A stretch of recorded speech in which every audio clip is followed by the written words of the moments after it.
Bonjour et bienvenue à Montpellier pour la 5e édition du Pacte de Milan. Je suis en compagnie de Anna Scavuzzo, Vice Mayor of Milan, et bien sûr Philippe Sorel, le maire de Montpellier. Merci d'être parmi nous aujourd'hui. Première question, bien sûr, c'est pour vous, Philippe. Ce que ça représente d'être la ville hôte de cette édition du Pacte de Milan. Ça représente un immense privilège, je dirais un immense honneur que de recevoir 91 villes parmi les 200 qui ont signé le pacte de Milan. Nous étions présents à Milan lors de l'exposition universelle parmi les 47 premières villes qui ont signé, et de voir tous les maires de la planète, 91, se rassembler des 5 continents, 30 capitales, 20 maires, 67 élus, 58 pays représentés ici à Montpellier. C'est la première fois de l'histoire de Montpellier que ce type d'événement se produit, et nous sommes très heureux d'être la première ville française aussi. Of course, I was just saying he was very proud to be the first French city to host this Pacte de Milan. So could you just tell us about you that were the heart of this project, the Milan Urban Food Policy Pact 4 years ago? What does this mean to you to be here today with almost 200 mayors that have come from all around the world? Yes, I think it's very important to link the experience we are dealing with nowadays with an atmosphere that during the exposition in 2015 we can feel. And so we decided not to disperse that claim, that also propension and that will to do together something for environment, for food, for energy. You remember food, energy for life. I think that we decided in that case to have a legacy that is a legacy for every city in the world, not just for Milan that hosted the exposition. And so we promote these networks, and we promote a network of cities that want to use their urban agenda to face what are nowadays our challenges. I think it's a good deal. It's been a good deal in the past.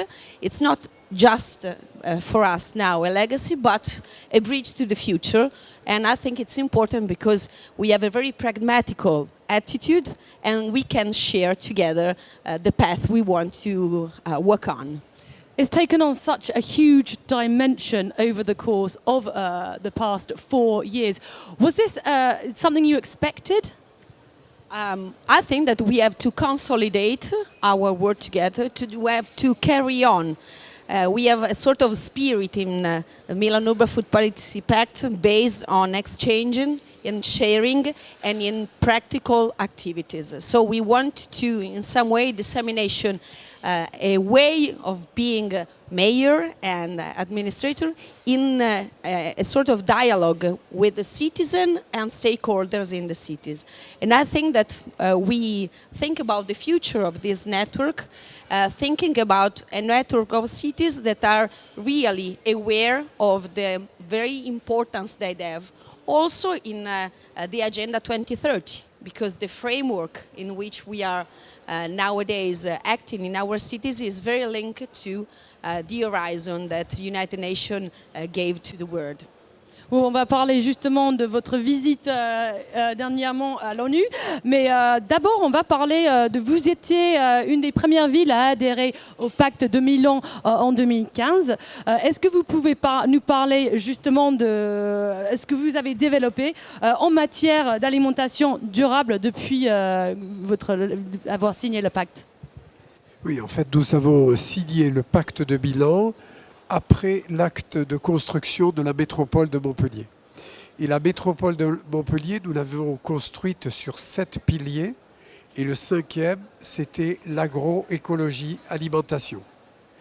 Et juste après la construction de la métropole, nous signons le pacte de Milan en déclarant l'autonomie alimentaire de la métropole dans les 50 ans à venir. En fait, nous avons pris conscience que nous devions être en capacité de produire les aliments dont nous avions besoin pour les populations dont nous avons la charge dans les 50 ans à venir. Nous avons donc pris les mesures nécessaires pour le faire, c'est-à-dire sacraliser 2 tiers de l'espace de la métropole pour l'agriculture, la viticulture, l'environnement, ce qui est une première en France, parce que nous avons dit, nous allons retirer des programmes immobiliers, des programmes de construction, pour garder les terres à fort potentiel qui, à proximité de la ville, pourront rendre service en termes d'alimentation à l'ensemble des habitants. Et justement, vous êtes devenu, grâce à toutes ces actions, une ville exemplaire pour beaucoup de maires, beaucoup de villes qui ont signé le pacte.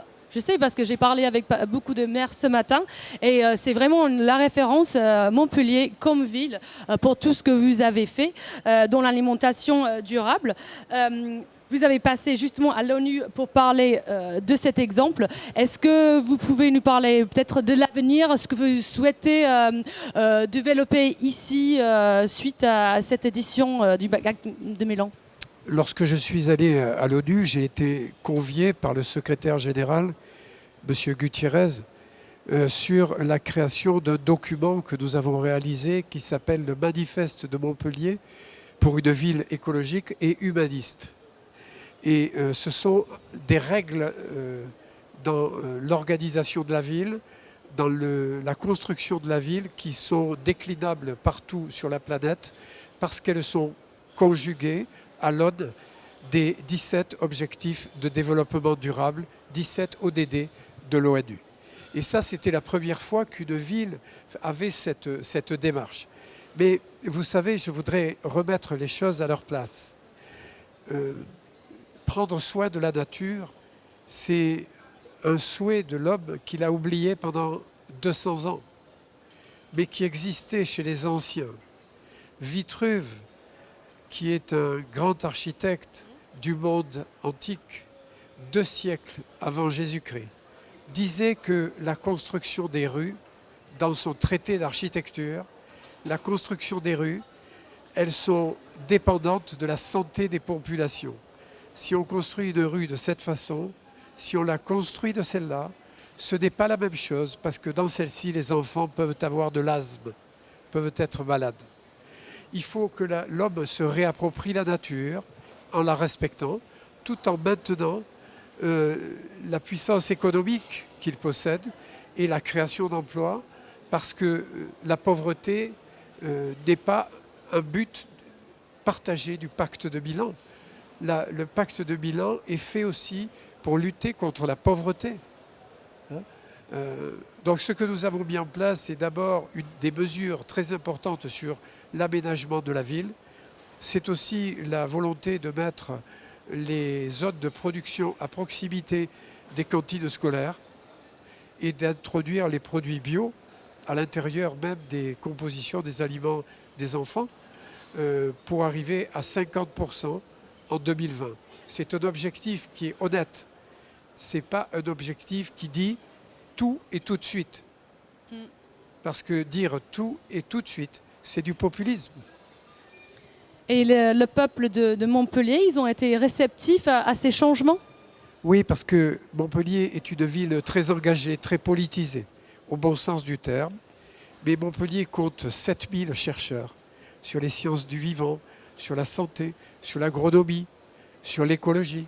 Nous sommes number one à Shanghai sur l'écologie, au niveau de l'université de Montpellier, dont nous avons un ADN qui est compatible avec tout ce qui a trait à la recherche en matière d'alimentation. And my last question is just with regards to the award ceremony that you actually organise, will be tonight here in Montpellier. Can you just tell us the importance of that and the fact that there are cities that are really trying to achieve and go further than maybe they expected to in order to kind of win a prize in this award ceremony? Yes. The spirit I spoke about some minutes before, based on this exchange and sharing and action, is at the basis also of the awards. And so cities can take part to these awards, proposing the practical activities they promote in their cities. And so we don't give a prize to just an idea, a good idea, but a good practical activity. And I think it's very important also because all over the world, you can see on that activities and try to, in some way, bring back to home and try to adjust for the situation of your city.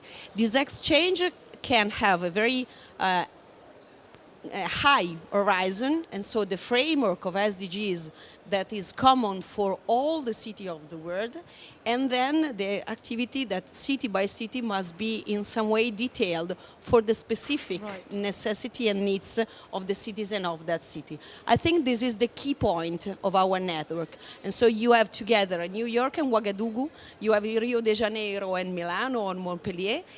Each city is a part of this network in a very proper way, so sharing the goals and sharing the method and the instrument of work, and then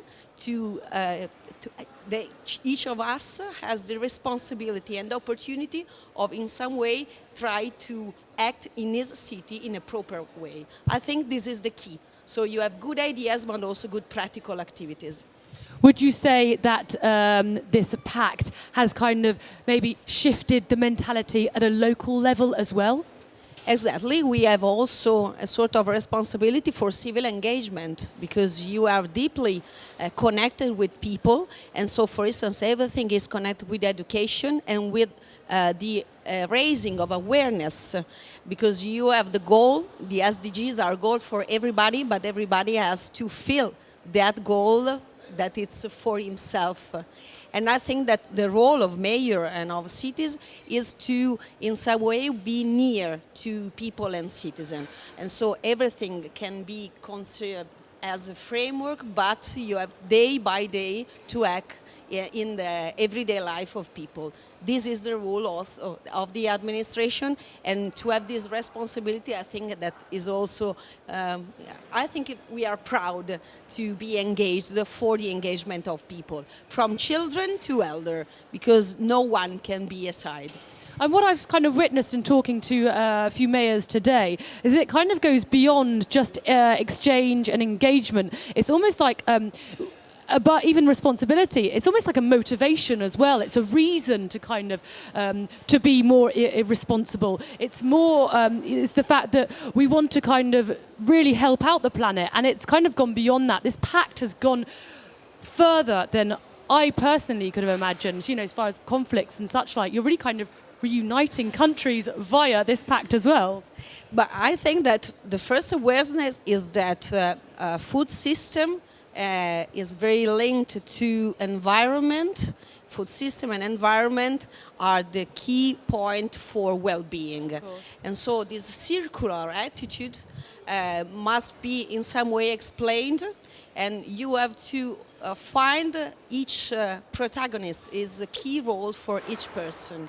I think it's very important not just to have some words, but to have the chance to join some projects in a practical way. This is the key, I think, the most important difference that cities in some way prefer also, because it's the right shape for a city. Thank you very much. Merci beaucoup pour cette interview. Merci. Beaucoup. Merci à vous.